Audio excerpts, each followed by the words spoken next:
A worker can clock out after a full shift, walk past the apartments they clean, stock, guard, deliver to, or help build, and still sleep in a car that night. That is the part America does not like to say out loud. This video follows the money, the rent, the court notices, the packed shelters, and the quiet parking lots where working people disappear after dark. By the end, you will understand why rent has become a trap, how the crisis reaches ordinary paychecks, and how to spot the warning signs before one missed payment becomes a life without a door. The first uncomfortable truth is this: homelessness is no longer only the picture many people carry in their heads. It is not just the man under the bridge. It is the cashier with a uniform folded in the back seat. It is the nursing assistant showering at a gym. It is the warehouse worker who knows which parking lot feels safest after midnight.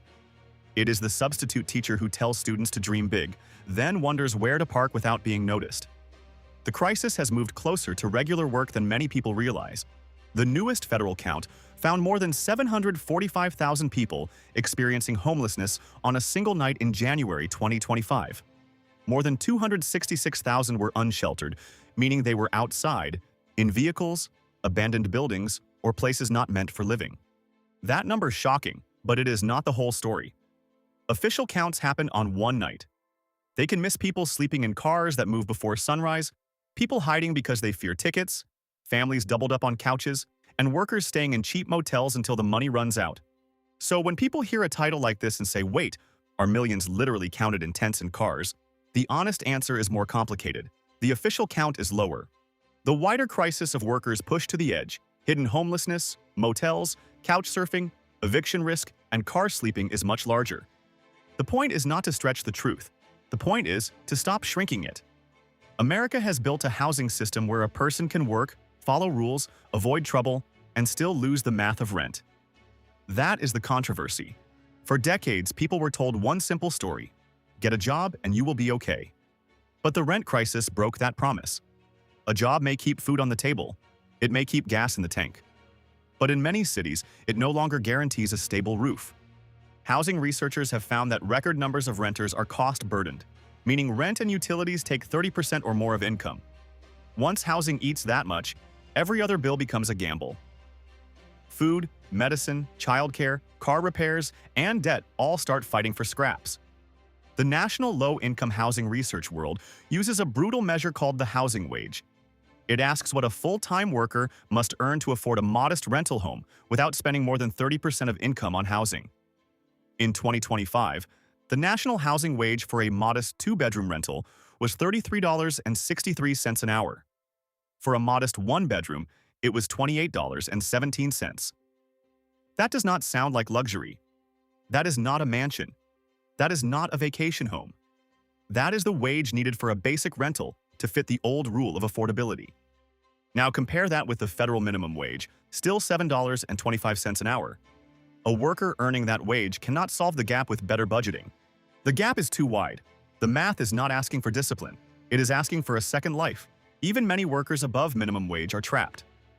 Food service workers, home health aides, retail workers, delivery drivers, cleaners, guards, and childcare workers often do essential labor where rent is priced for someone else. This is why the phrase working poor sounds too soft. Poor sounds like an identity.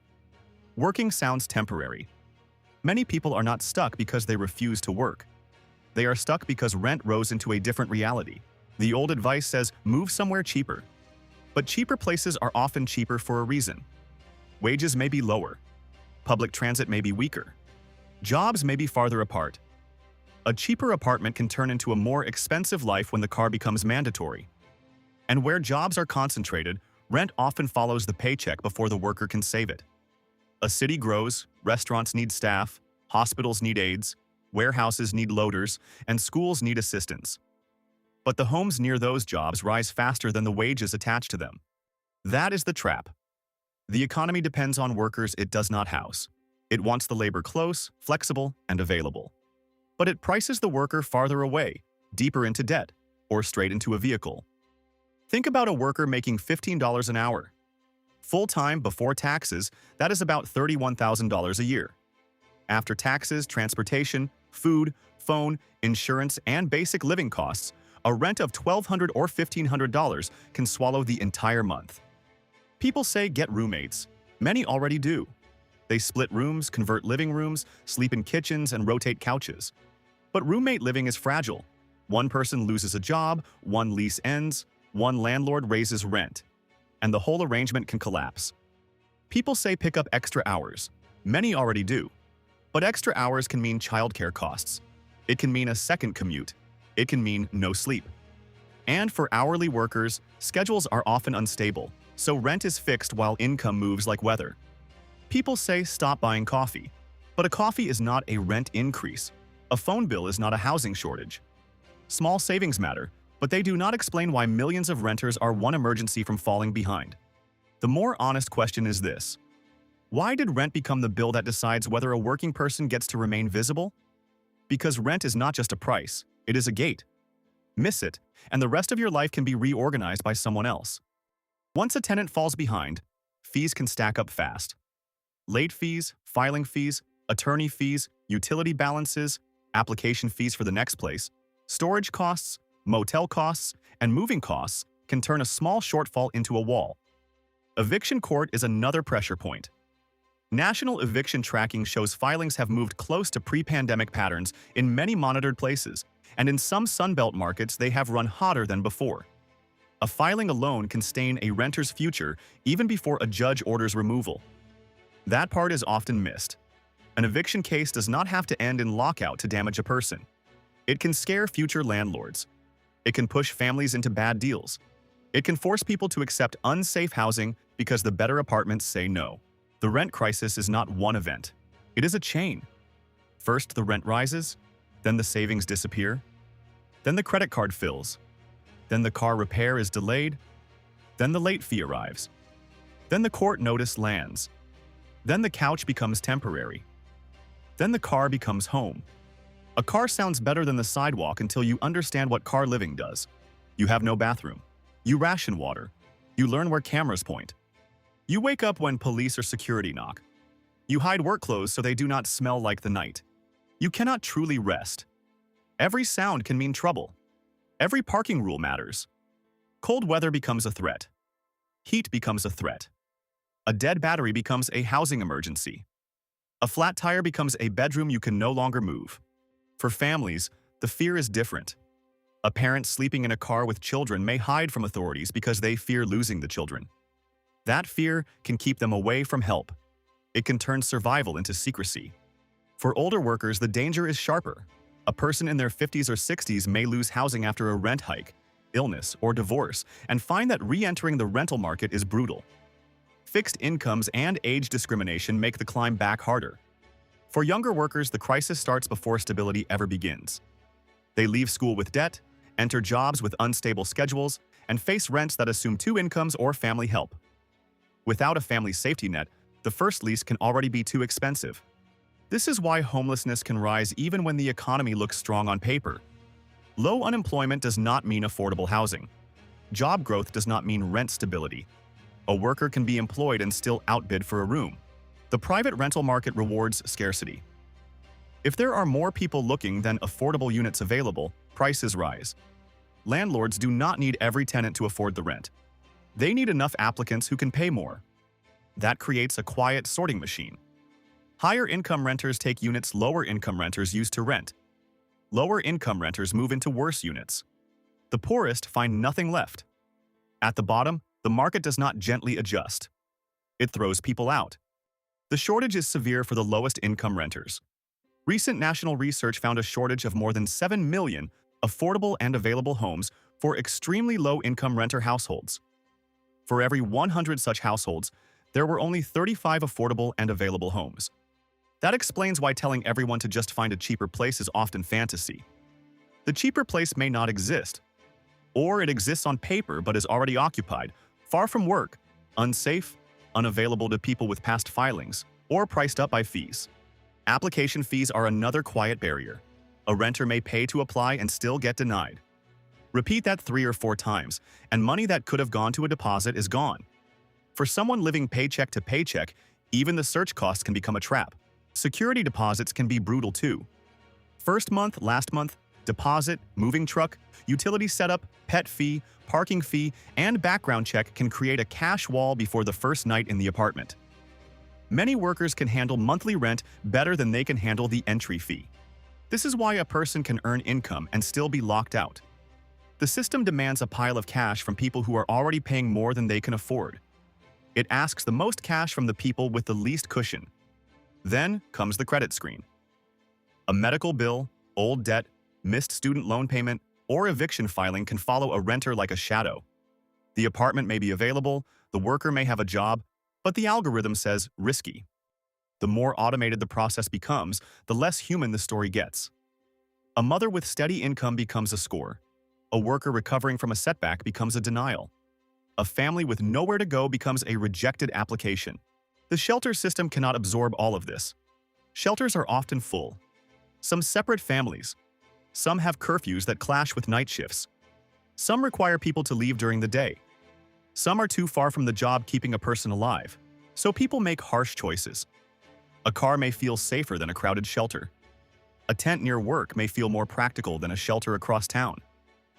A motel may protect privacy for 1 week and destroy the budget for the next month. Motel living is one of the hidden faces of this crisis. It can look like housing from the outside, but it often drains money faster than rent. People pay nightly or weekly because they cannot gather the deposit for a lease. That is one of the cruelest parts. The poor often pay more for less stability. They pay more for short stays, more for transportation, more for storage, more for food without a kitchen, more for laundry, and more for every mistake. Once there is no kitchen, even food costs change. Cheap groceries become harder to cook. A hot meal may require a fast food counter or a gas station microwave. A family without a fridge cannot shop the same way as a family with a pantry. Once there is no address, work gets harder too. Job applications ask for one. Schools ask for one. Banks ask for one. Government forms ask for one. Without an address, a person is treated as less real by systems that still expect perfect paperwork. That is why housing is not just shelter. It is the base for every other routine. It is where you sleep, bathe, store medicine, charge a phone, receive mail, cook food, help children with homework, and recover from the day. When rent breaks that base, people do not only lose a room. They lose time, safety, hygiene, privacy, and credibility. They lose the quiet dignity of closing a door. Now, here is where the controversy gets sharper. Some people blame homelessness mainly on personal failure. Addiction, mental illness, bad choices, laziness. Those things can be real in some lives. But they do not explain why homelessness rises when rents rise. If personal failure were the main driver, the map would not follow housing costs so closely. The crisis would not explode in places where wages fail to keep pace with rent. It would not hit working households who were stable until the lease renewed. A person can have perfect character and still lose a bidding war against the market. Character does not create more apartments. Discipline does not lower the deposit. Motivation does not erase a court record. Another common belief says building more housing only helps the rich. That is too simple. Luxury housing alone will not save low-income renters. But blocking new homes can make scarcity worse, and scarcity is exactly what gives landlords more power. The problem is not one magic villain, it is a stack. Too few affordable homes. Low wages in essential jobs. Zoning rules that limit apartments. Slow permitting. Investor pressure, expiring subsidies.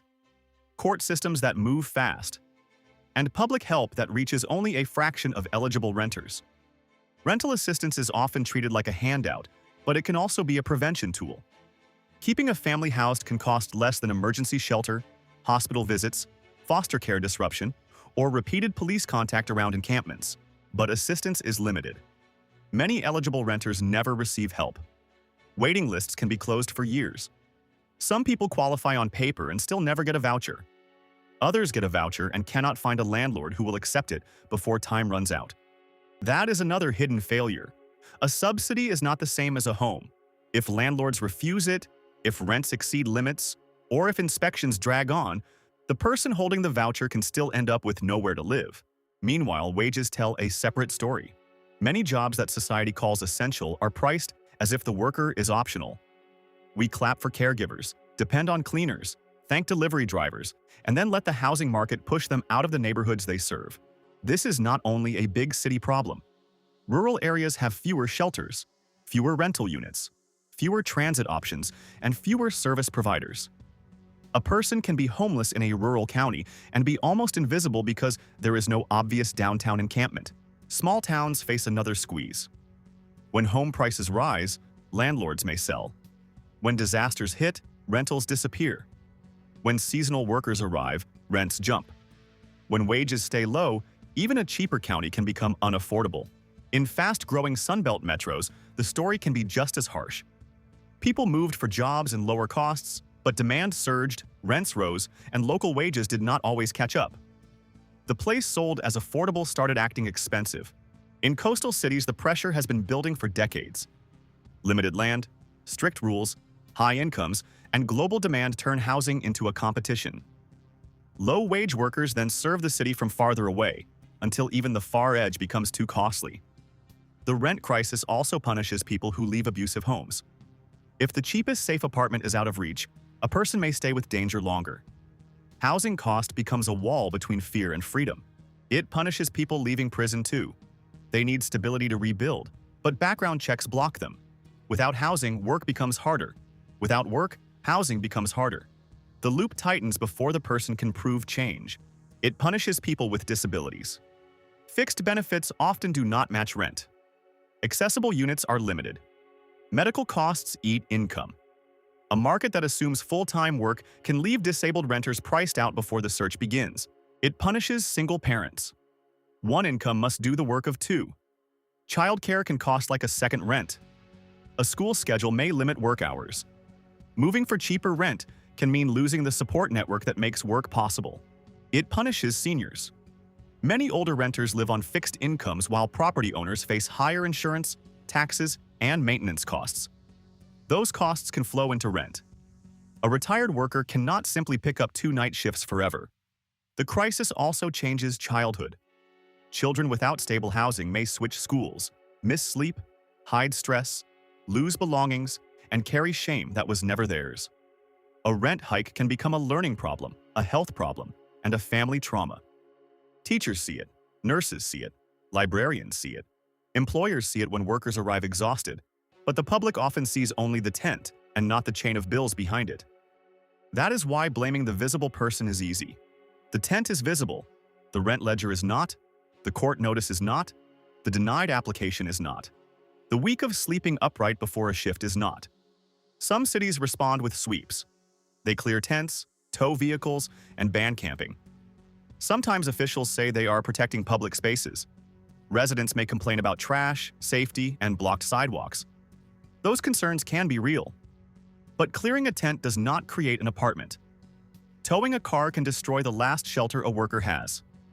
Throwing away belongings can erase documents needed for housing. Moving people from block to block may change the view, not the crisis. The hard truth is that homelessness is expensive for everyone. Emergency rooms, jails, shelters, outreach teams, sanitation crews, court systems, and police calls all carry costs. Ignoring housing does not save money. It moves the bill to a harsher place. The public gets angry because everyone feels squeezed. Renters are squeezed by rent. Homeowners are squeezed by insurance and taxes. Small landlords are squeezed by repairs and financing. Local governments are squeezed by angry voters and limited budgets. But anger often flows downward. People blame the person in the tent because that person has the least power to answer back. The real question is harder. Who benefits when housing is scarce, and who pays when shelter becomes a privilege? Scarcity benefits people who already own desirable housing. It can raise rents, raise property values, and make existing owners richer on paper. That does not mean every owner is cruel. It means the incentive is built into the system.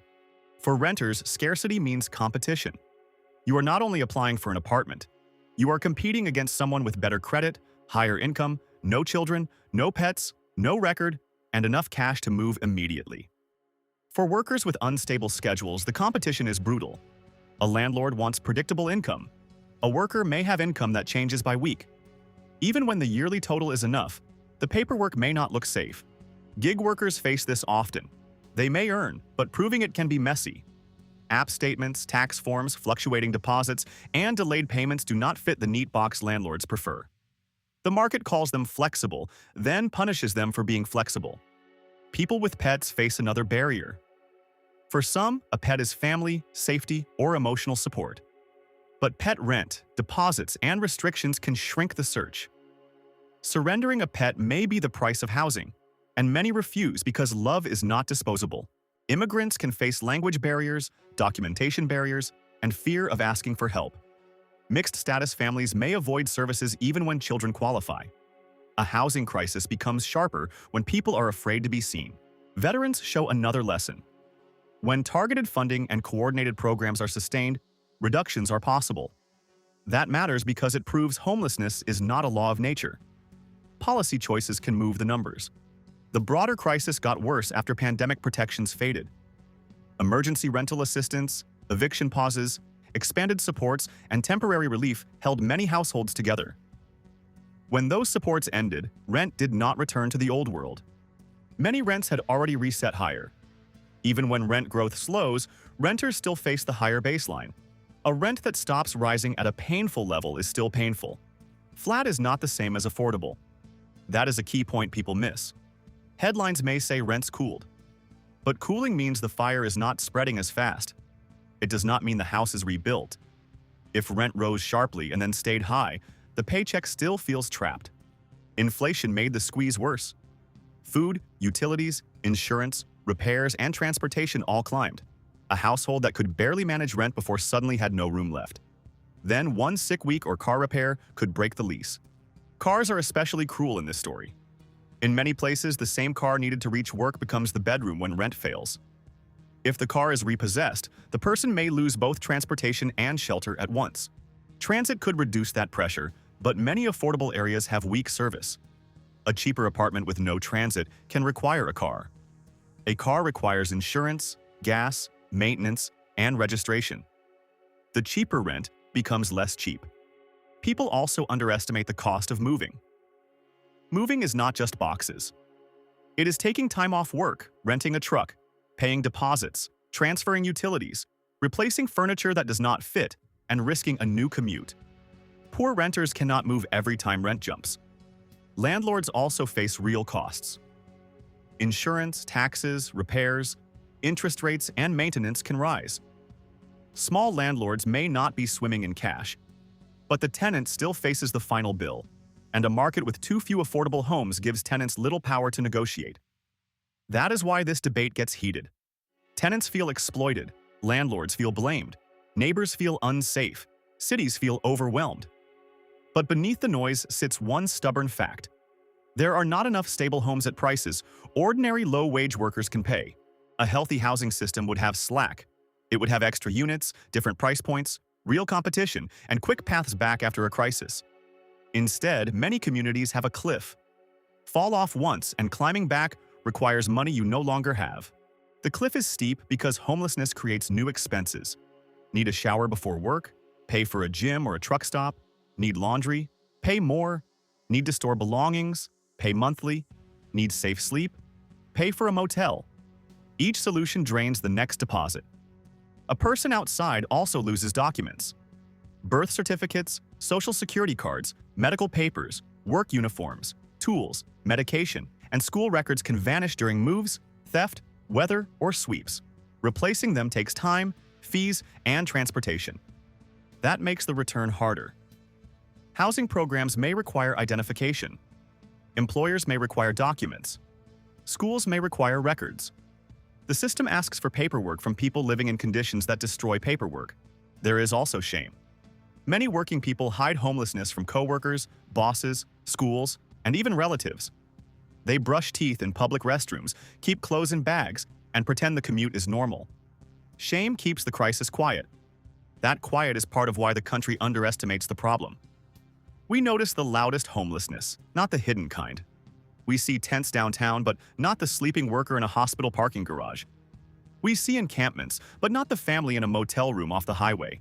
Some workers become homeless without ever looking like the stereotype. They have clean shoes, a badge, a phone, a lunch bag, and a place to clock in. They simply do not have a private place to sleep. This is why employers are starting to care, even when they do not say it publicly. Housing instability causes lateness, turnover, exhaustion, and stress. A worker who cannot sleep safely cannot perform forever. The rent crisis leaks into the labor market. Hospitals need staff, restaurants need cooks, schools need aides, farms need labor, warehouses need pickers, cities need sanitation crews. If those workers cannot live near the work, the whole local economy becomes more fragile. Some communities try worker housing. Some try zoning reform. Some try rental assistance. Some try emergency cash. Some try converting hotels. Some try parking programs where people living in cars can sleep without being chased all night. Safe parking programs are a revealing idea. They admit something painful. Enough people are living in vehicles that cities have to decide where they can sleep. That should be treated as an alarm, not a permanent solution. A safe parking lot may reduce danger tonight. It does not replace housing. It is a bandage. A humane bandage matters, but pretending the bandage is the cure lets the wound stay open.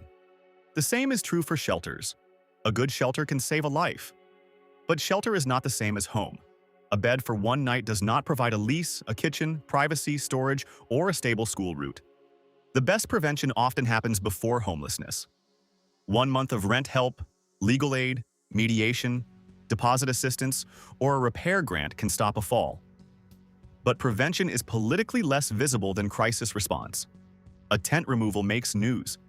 A family quietly kept in an apartment does not. A court case avoided does not trend. A car never turned into a bedroom leaves no dramatic picture. Prevention works best when nothing spectacular happens. That is why public money often arrives too late. We wait until the person is outside, then pay more to manage the emergency. It is like refusing to fix a leak until the ceiling collapses. Now consider the moral tension. Many Americans believe housing should be earned. Work should matter.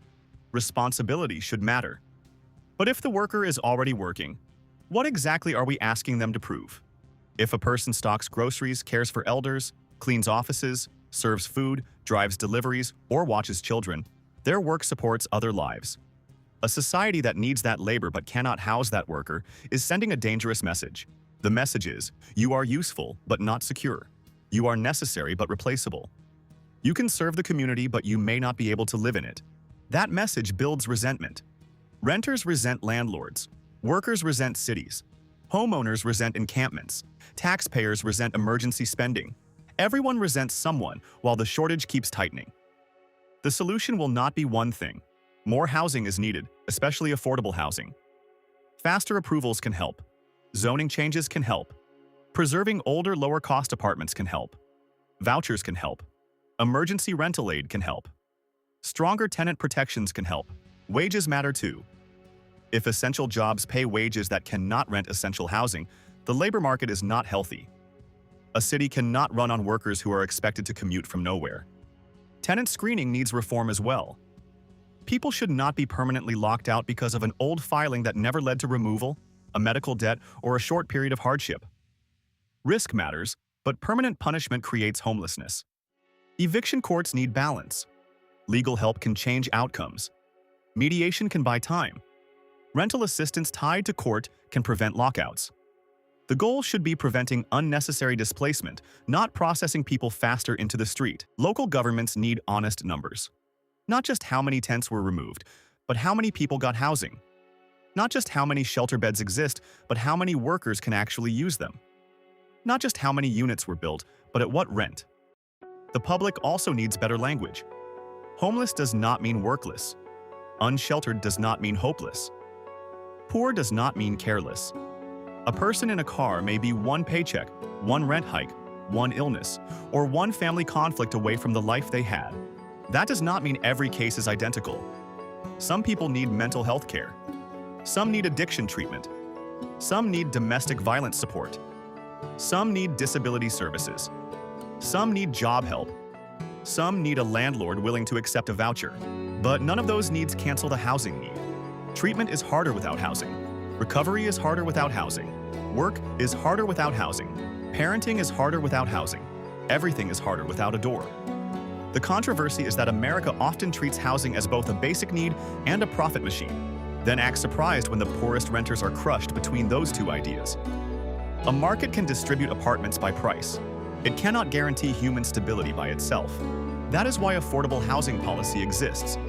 Not because everyone deserves luxury, but because a society pays a price when ordinary workers cannot afford ordinary shelter. Some critics say, do not interfere with the market.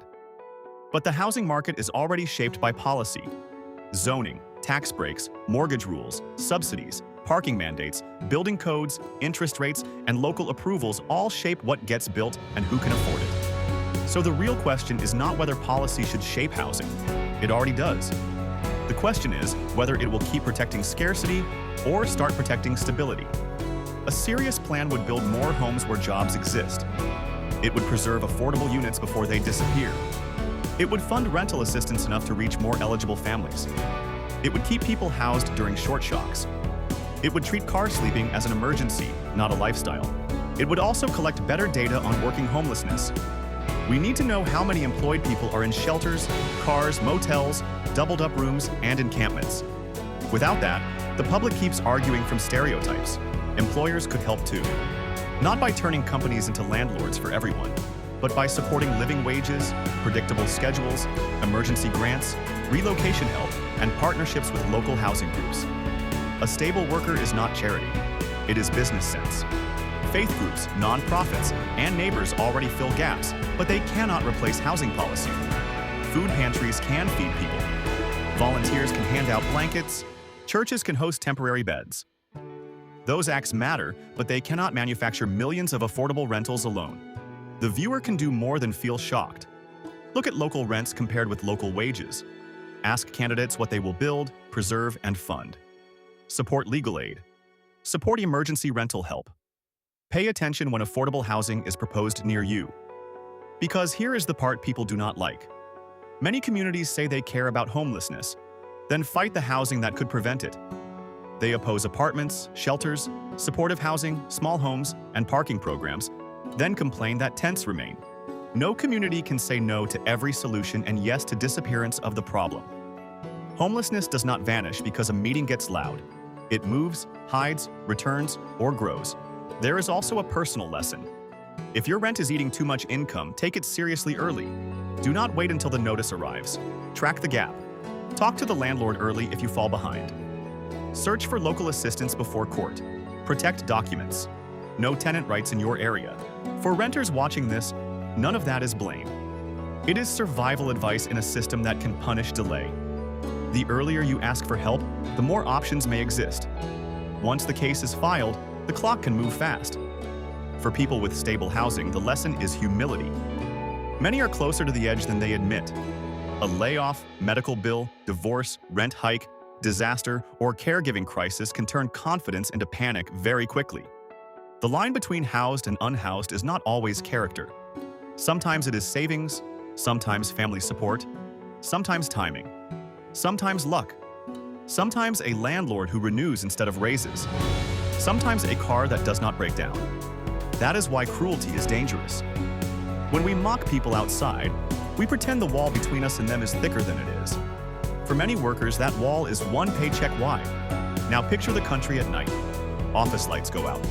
Restaurants close. Hospital shifts change. Warehouses keep moving. Gas stations hum. And somewhere nearby, a worker folds a uniform, reclines a seat, and tries to sleep without being seen. That image should bother us.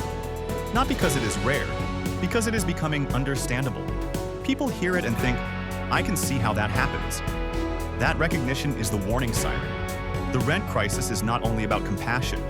It is about whether work still buys a basic life. If a full-time worker cannot afford a modest place to live, the economy is not as strong as the headline says. It is also about what kind of communities we want. Do we want places where only high earners can stay? Do we want the people who cook, clean, care, deliver, and protect to live hours away or nowhere at all? If the answer is no, then outrage must turn into policy. Build enough, preserve enough, help early enough, pay fairly enough. Stop treating every poor renter as a bad bet. Stop waiting for people to become visible emergencies before acting. The biggest takeaway is simple. The rent is not just high. It is breaking the old deal between work and shelter. Hundreds of thousands are officially counted as homeless. Many more are hidden, and millions of renters are spending so much on housing that one shock can push them over. Another takeaway is that tents and cars are symptoms, not causes. The cause is the gap between what people earn, what housing costs, and how little protection exists when that gap becomes impossible. And the final takeaway is that this crisis is solvable, but not by slogans. It takes homes people can afford, wages people can live on, fair courts, smarter screening, real prevention, and communities willing to accept solutions before the sidewalk becomes the waiting room. If this video made you see the rent crisis differently, like it so more people hear the real story. Comment with this question. Could a full-time worker afford a modest one-bedroom apartment in your city right now?